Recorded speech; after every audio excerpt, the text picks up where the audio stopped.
श्री पुरुषोत्तम भगवान की जय। श्री लक्ष्मी नारायण भगवान की जय।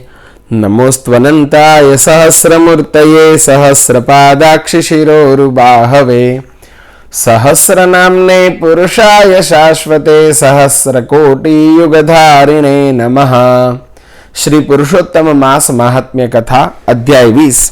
સુતજી બોલ્યા, વાલ્મીકી જ્યારે પોતાના રસ્તે આગળ વધી રહ્યા હતા ત્યારે દૃઢધનવાએ જેમ તેમ કરીને હિંમત ભેગી કરીને વાલ્મીકીજીને પૂછ્યું, હે પ્રભુ, મને પુરુષોત્તમ માસનો વિધિ જણાવો ને.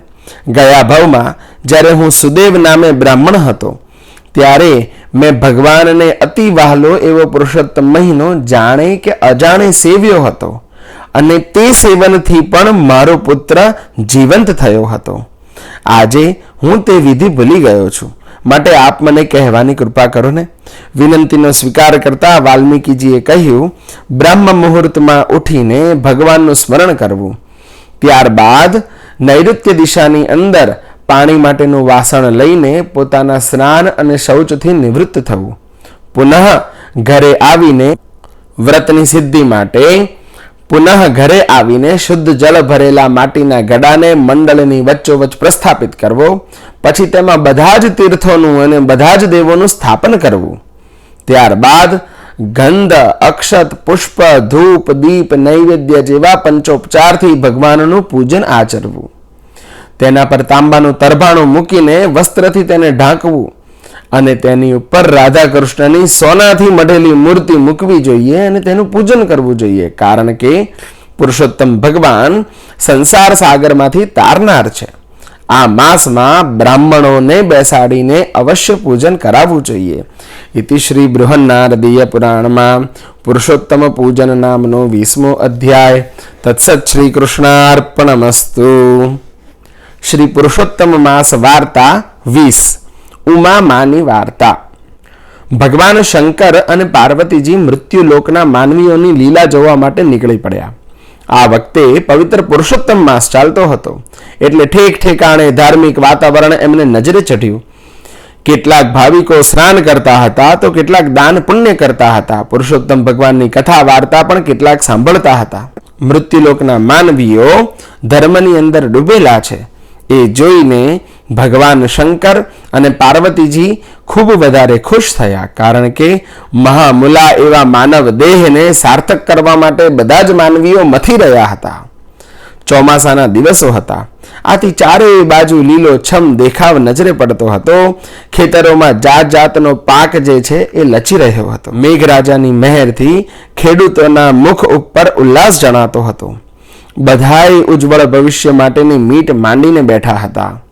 ચાલતા ચાલતા શંકર અને પાર્વતી એક ખેતર આગળ આવ્યા. આ ખેતરમાં થઈને આગળ જવાની કેડી પડતી હતી. ઘણા માણસો એ ચીલે ચાલીને ત્યાંથી આગળ વધતા હતા. તેથી ખેતરમાં ઉગેલા બાજરિયા થોડે થોડે અંતરે આડા પડી ગયા હતા. ભગવાન અને પાર્વતીજી એ જ કેડીમાંથી થઈને આગળ વધવા લાગ્યા. પાર્વતીજીના જમણા પગના ઝાંઝરમાં એક બાજરિયું ભરાઈ ગયું, પરંતુ માતાજીને તો તેની ખબર જ ન હતી. એ તો ઝાંઝરમાં ભરાયેલા બાજરિયાની સાથે જ ખેતરમાંથી બહાર પણ નીકળી ગયા.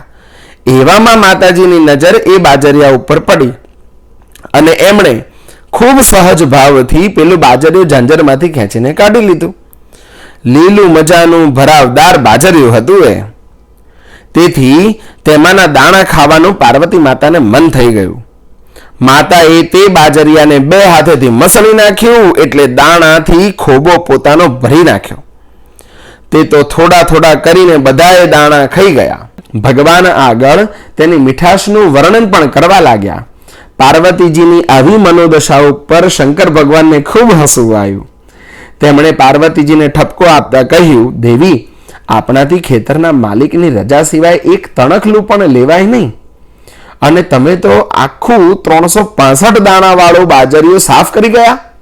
આ તો તમારો અપરાધ ન કહેવાય દેવી, અને આ તો કંઈ નાનો સૂનો અપરાધ કહેવાય. આ સાંભળીને પાર્વતીજીને પોતાની ફરજનું ભાન થયું. તેઓ બોલી ઉઠ્યા કે હે દેવ, હરખમાં મને ભાન ન રહ્યું કે હું દોષમાં પડું તેવું પગલું મારે ન ભરવું જોઈએ. હવે થઈ ગયું તે થોડી ન થયું થવાનું છે. હવે આપ મને દોષ મુક્ત કરવાનો ઉપાય બતાવો. શંકર ભગવાને કહ્યું, દેવી, તમે 365 દાણા આરોગ્યા છે, એટલે 365 દિવસ સુધી ખેડૂતને ત્યાં શ્રમ કરીને તેનો બદલો વાળી આપો, તો જ તમે ઋણ મુક્ત થશો. તમે બ્રાહ્મણીનું સ્વરૂપ લઈને ખેડૂતને ત્યાં જે કંઈ પણ કામ મળે એ કામ કરવા લાગો, અને તમે એની માટે અત્યારે જ પ્રસ્થાન કરો, અને હું એકલો કૈલાસમાં જાઉં છું. પાર્વતીજી ભગવાનની આજ્ઞાનું પાલન કરવા બ્રાહ્મણીનું સ્વરૂપ ધારણ કરીને ખેતરથી થોડી દૂર આવેલી ખેડૂતની ઝૂંપડી ઉપર પહોંચ્યા. ભગવાન કૈલાસમાં પહોંચી ગયા. પુરુષોત્તમ માસ ચાલતો હોવાથી ખેડૂતની પત્ની અને ખેડૂત પોતે એ મંદિરમાં દર્શન કરવા ગયા હતા. જ્યારે માતાજી બ્રાહ્મણીનું સ્વરૂપ ધારણ કરીને ખેડૂતની ઝૂંપડીએ આવ્યા, ત્યારે ખેડૂતની દીકરી બળદના ગળે બાંધવા માટે કોડીઓની માળા બનાવી રહી હતી. ત્યાં તો ખેડૂત અને તેની પત્ની પુરુષોત્તમ પ્રભુનું રટણ કરતા આવી પહોંચ્યા. બ્રાહ્મણીએ તેમને જય શ્રી કૃષ્ણ કહ્યા. આજે આંગણે વિપ્ર અતિથિને આવેલા જોઈને બંને તો હર્ષ ઘેલા થઈ ગયા. આ બ્રાહ્મણીએ કહ્યું કે હું એકલી છું, મને તમારે ત્યાં રાખશો તો હું તમારું કામ કરી લઈશ, અને કામના બદલામાં 2 ટંક રોટલા મળે એટલે મારે તો ઘણું ઘણું. ખેડૂત કહે, બાઈ, તમે ખુશીથી અમારે ત્યાં રહો. તમારાથી થાય તો કામ કરજો, પણ હા, તમારું નામ તો કહો. ત્યારે એમણે કહ્યું કે મારું નામ ઉમા છે. બ્રાહ્મણી બનીને આવેલા પાર્વતીજીએ કહ્યું. ખેડૂતના ઘરમાં આ તો સાક્ષાત માતાનું આગમન થયું હતું, એટલે તેમના પગલાથી જોત જોતામાં ખેડૂતનું ભાગ્ય જ ફરી ગયું. તેની ગરીબાઈ દૂર થઈ ગઈ. આ વખતે ખેતરમાં સારો એવો પાક આવ્યો. નાણાં પણ વધારે મળે એવો ભાવ ઊંચે ચડી ગયો. ખેતરની નજીકમાં જે ગામ હતું એ ગામમાં પણ માતાજીના પગલાનો પ્રભાવ જોવા મળ્યો. ગામ પણ સુખી થવા લાગ્યું. ઉમાબા કહીને ખેડૂતની પત્ની એને બોલાવે છે, અને ખેડૂત ઉમાબહેન કહીને બોલાવે છે.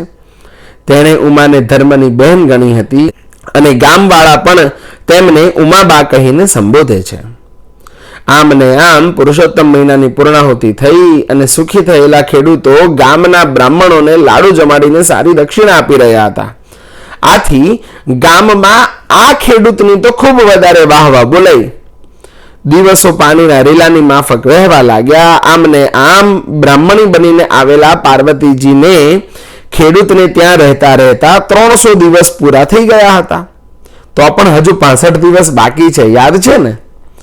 એવામાં ગામના ભાવિકોએ સંગ કાઢીને કાશી જવાનું નક્કી કર્યું.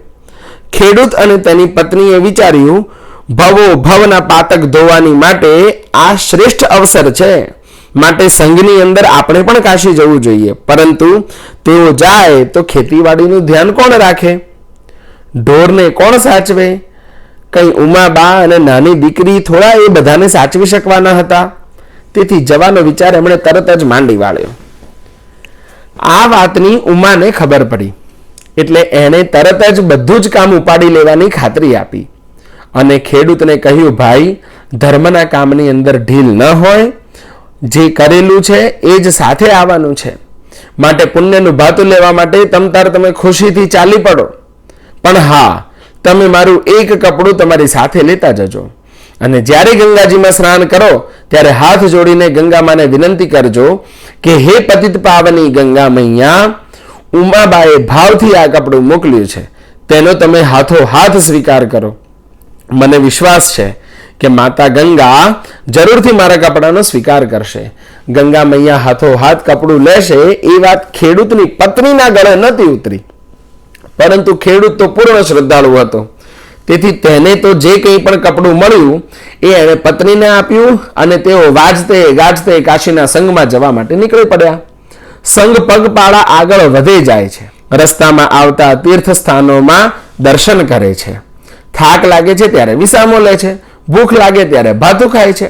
ભજન કીર્તન કરતા કરતા સંઘ આગળ વધતો જ રહે છે. બધાયના મુખ ઉપર ઉલ્લાસ છે, બધાયના પગોમાં જોર છે.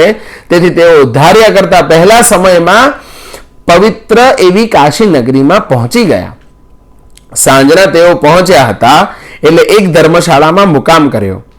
કાશી વિશ્વનાથના દર્શન કરી આવ્યા. પછી જમીને પરવારીને ભજન કરતા પોઢી ગયા. વહેલી સવારે સૌ કોઈ ગંગાજીની અંદર સ્નાન કરવા માટે મણિકર્ણિકા ઘાટ ઉપર ગયા. ખેડૂત અને એની પત્ની પણ સાથે જ હતા. પરંતુ ઘણા દિવસો થઈ જવાથી તેઓ ધર્મશાળાથી ઉમાબાનું કપડું સાથે લાવવાનું વિસરી ગયા હતા. બધાએ ગંગાજીની અંદર સ્નાન કર્યું, દેવ દર્શન કર્યા અને યથાશક્તિ દાન પુણ્ય કર્યા. આવી રીતે એક અઠવાડિયું બધા જ લોકો કાશીની અંદર રોકાયા અને પોતાના પુણ્યનું ભાથું બાંધીને ઉલ્લાસભેર પોતાના ગામ તરફ પાછા ફરવા નીકળી પડ્યા. હજુ પણ ખેડૂતને અને તેની પત્નીને ઉમાનું કપડું યાદ આવ્યું નથી. સંઘ અડધે રસ્તે આવ્યો ને બધા વિસામો ખાવા રોકાયા. એવામાં ખેડૂતને ઉમાનું કપડું યાદ આવ્યું ને હૈયાની અંદર ફાળ પડી. તેણે પત્નીને કહ્યું, અરે રે, તુંય ભૂલકણી ને હુંય ભૂલકણો. આ ઉમાબાનું કપડું તો કાશીમાં યાદ જ ન આવ્યું ને. તેને ગંગા મૈયાને અર્પણ કરવાનું હતું. હવે ઘેર જઈને ઉમાબહેનને શું જવાબ આપીશ? ખેડૂતની પત્ની બોલી, બળ્યું, રઘવાટની અંદર અને ભજનની ધૂનની અંદર એ બધું તો યાદ ન આવે, સ્વાભાવિક છે. હવે શું થાય? જો ત્યાં યાદ આવ્યું હોત તો વાંધો નહોતો. હવે અધવચ્ચે યાદ આવ્યું એ મોટી ઉપાધિ થઈ પાછી. એ બિચારી આપણા ઘરનું બધું કામ કરતી હશે અને આપણી ગેરહાજરીમાં પણ બધું જ કામ એને માથે ઉપાડી લીધું છે. એટલે આપણે તેનું કામ કર્યા વગર પાછા જઈશું તો તેનું મન ઉતરી જશે અને જિંદગીભરનું મેણું માથે પડશે, એ અલગ. આ સાંભળી ખેડૂત તો સંઘવી પાસે ગયો અને બધી વાત કહી. સંઘવીએ કહ્યું, તમે પાછા કાશીએ જાઓ અને અહીં આવો ત્યાં સુધી આખો સંઘ રોકાઈ રહે નહીં. બધાએ ઘર પહોંચવા માટે ઉતાવળા થઈ રહ્યા છે, એટલે એક દિવસ પણ રોકાઈ રહેવું પાલવે તેમ નથી. તમારે જવું હોય તો તમતાર તમે જાઓ. ખેડૂત કહે, ઠીક, તમારા ઉપર બળજબરી થોડી થાય પ્રભુ. તમે તમારે ગામ તરફ આગળ વધો, અમે કાશી તરફ જઈએ છીએ. આમ કરી ખેડૂત અને તેની પત્ની પોટલા માથે મૂકીને કાશી જવા માટે રવાના થયા. બીજી બાજુ સંઘવીએ સંઘ ઉપાડવાનો હુકમ કર્યો, પણ બળદિયા તો ઉઠતા જ નહોતા ને. માણસો બધા ચાલતા જાય, પણ સરસામાન ભરેલા ગાડાને બળદ વગર કોણ ખેંચવાનું હતું? સંઘવીની મૂંઝવણનો પાર ન રહ્યો. હવે આ તો ભારે થઈ ગઈ. હવે આપણે કરવું શું? બધાએ બળદની હાલત જોઈ તો જાણે ઘણા સમયના માદા ન હોય તેવા લાગતા હતા. તેમને ઘાસ ચારો નીર્યા તો એક તણખલું કોઈએ મોઢામાં ન લીધું. પછી ઉઠાડવા માટે ઠેક ઠેકાણે પરોણાની આર ઘોંચી, પણ બળદો ત્યાં ને ત્યાં જ બેસી રહ્યા. ઉઠે શાના? આ તો ઉમા બનીને રહેલા પાર્વતીજીએ સંઘ રોકાઈ રહે તે માટે બળદોને આવા માય કાંગડા કરી નાખ્યા હતા. આખરે સંઘવીએ યાત્રાળુઓને કહી દીધું કે હાલમાં આપણે અહીંયા જ રોકાઈ રહીએ છીએ. જ્યાં સુધી બળદો સાજા ન થાય ત્યાં સુધી આપણે રોકાયા વગર બીજો કોઈ છૂટકો નથી. આમ સંઘને અધવચ્ચે જંગલમાં રોકાઈ રહેવું પડ્યું અને દિવસો પસાર થવા લાગ્યા. ખેડૂત અને તેની પત્ની હવે કાશી પહોંચી ગયા હતા. ત્યાં ધર્મશાળામાં વિસામો ખાઈને પેલું કપડું લઈને ગંગા સ્નાન કરવા માટે ગયા. બંને પગથિયા ઉતરીને કેડસમા પાણીની પાસે આવી પહોંચ્યા અને પેલું કપડું હાથમાં લઈને હાથ જોડીને ભાવપૂર્વક ગંગા મૈયાની પ્રાર્થના કરીને આંખો મીચીને ઊભા રહ્યા. થોડી વારમાં ધ્યાન કરીને ખેડૂતે કહ્યું, હે ગંગા મૈયા, મારી ઉમા બહેને હેત ધરીને આ કપડું આપની માટે મોકલ્યું છે, તો માડી તેનો હાથોહાથ સ્વીકાર કરો. ઉમા બહેને ભારપૂર્વક કહ્યું છે કે ગંગા મૈયા હાથોહાથ મારું કપડું લેવાના જ છે. મૈયા, અમારું વચન રાખો ને અને ઝટ કપડાનો તમે સ્વીકાર કરો. આમ કરી ખેડૂતે હાથમાં રાખેલું કપડું જય ગંગા મૈયાના નાદ સાથે પાણીની અંદર તરતું મૂક્યું. પણ ચમત્કાર તો જુઓ કેવો થયો. એકાએક પાણીમાં ખળભળાટ થયો અને બે રૂપાળા હાથ પાણીની સપાટી ઉપર દેખાયા. એ સાથે જ કપડું તરતું એ હાથની પાસે પહોંચી ગયું. આ જોઈ ખેડૂત અને તેની પત્નીને અપાર આનંદ થયો.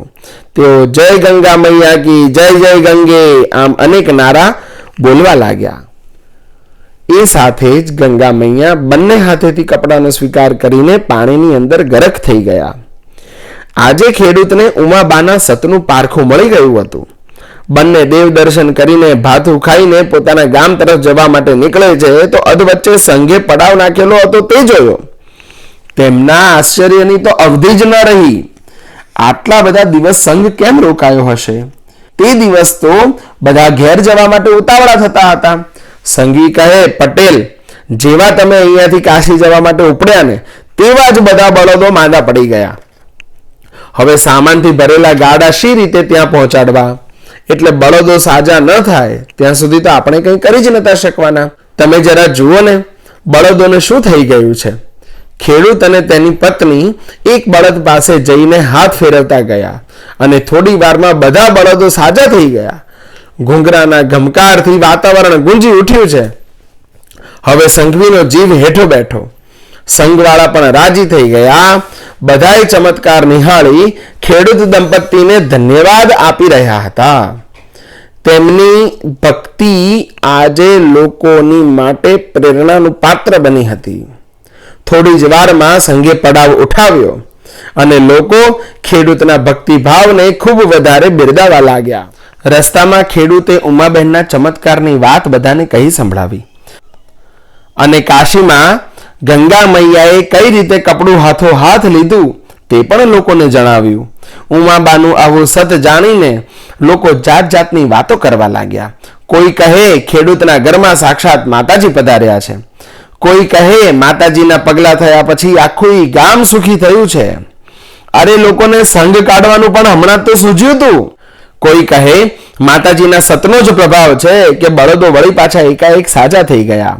પંથ કપાતો ગયો અને ઉત્સાહ લોકોનો વધતો ગયો. જાત્રા કરીને જ્યારે લોકો ખૂબ વધારે ઉમંગથી ભરીને પોતાના ઘર તરફ આવી પહોંચ્યા ત્યારે સંઘ એ સુખરૂપ પોતાના ગામની અંદર પ્રવેશ કરતો હતો અને ગામવાળાને એ બાબતની જાણ થતાની સાથે જ સંઘનું સામયું કરવા માટે ઉમાબાને સાથે લઈને લોકો પાદરે પહોંચ્યા.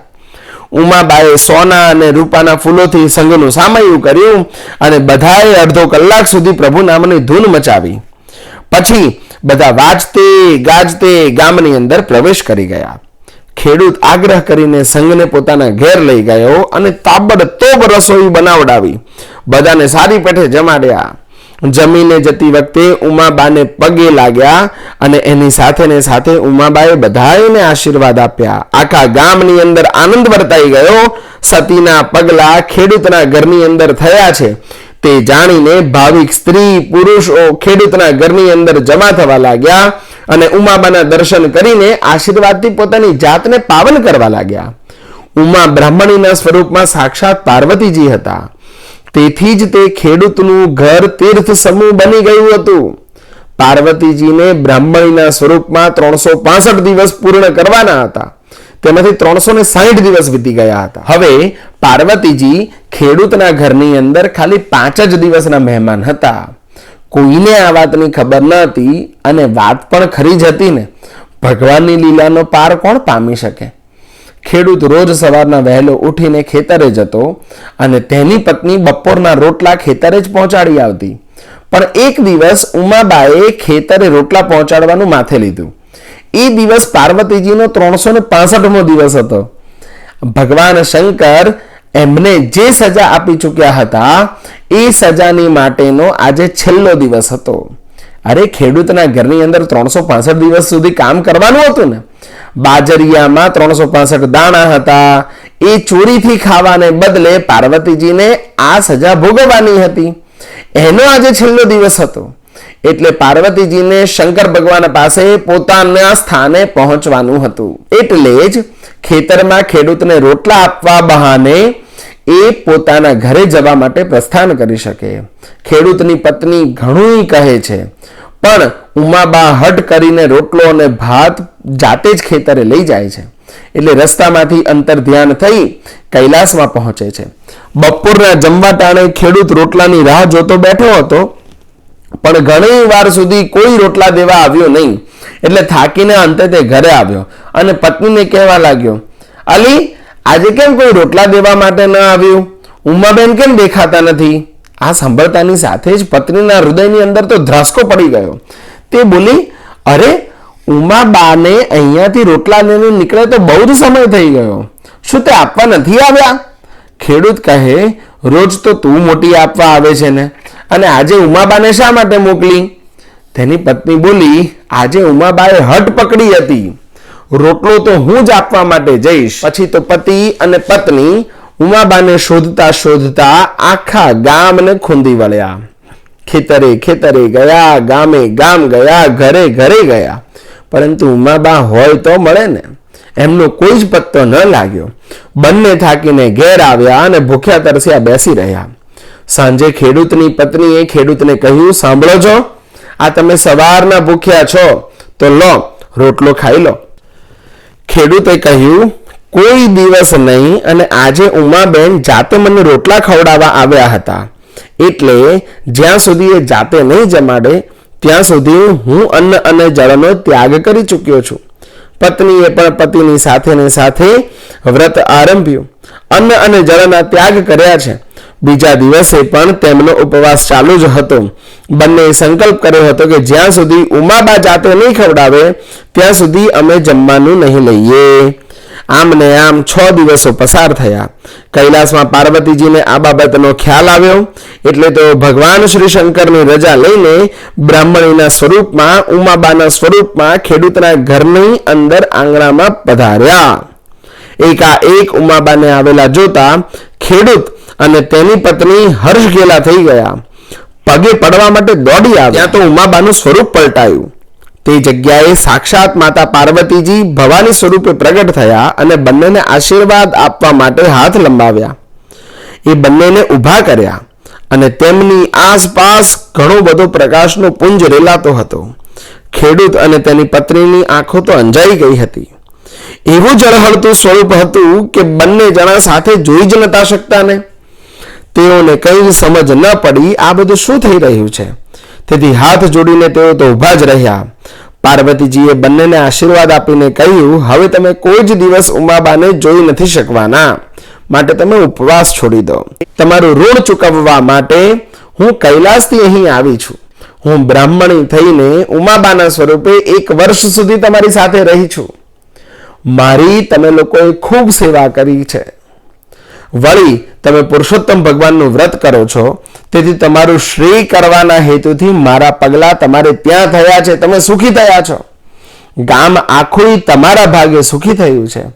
તમારા ભક્તિભાવથી પ્રેરાઈને મારે ફરીથી તમારે ત્યાં આવવું પડ્યું અને તમને મારા દર્શનનો લાભ મળ્યો. મારા તમને આશીર્વાદ છે કે તમને એક શ્રેષ્ઠ પુત્ર રત્નનું ફળ મળશે અને અંતમાં તમારો વૈકુંઠની અંદર વાસ થશે અને તમારું કલ્યાણ થશે. આટલું કહી માતા પાર્વતીજી અંતર ધ્યાન થયા. આ સાંભળીને ખેડૂત અને એની પત્ની બંને હર્ષ પામ્યા. પાર્વતીજી ઉમાબાના સ્વરૂપમાં રહેતા હતા તેની આજે જ લોકોને ખબર પડી. બંને જણા પોતાને ખૂબ વધારે ભાગ્યશાળી માનવા લાગ્યા, કારણ કે પાર્વતીજીના એમને દર્શન થયા હતા. શુદ્ધ હૃદયની ભક્તિનું આ ફળ હતું. પુરુષોત્તમ ભગવાનના વ્રતનું આ ફળ હતું. પુરુષોત્તમ માસમાં કરેલા સ્નાનનું આ ફળ હતું. પુરુષોત્તમ માસમાં કરેલા દાન અને પુણ્યનું આ ફળ હતું. ખેડૂત અને તેની પત્નીએ ઉપવાસ છોડી દીધા અને દિવસે પોતાની ચડતી કળા એમણે પોતાની આંખે જોઈ. આગળ જતા ખેડૂતની પત્નીને એક પુત્ર જન્મ્યો અને તેઓ સુખરૂપી સંસારની અંદર નિવાસ કરવા લાગ્યા અને પોતાના દિવસોને પસાર કરવા લાગ્યા.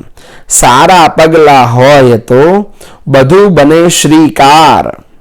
સંતતિ અને સંપત્તિ મળે, સુખ પણ નિર્ધાર.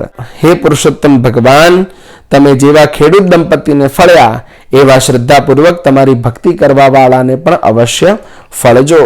તત્સત શ્રી કૃષ્ણાર્પણમસ્તુ. શ્રી પુરુષોત્તમ ભગવાન કી જય.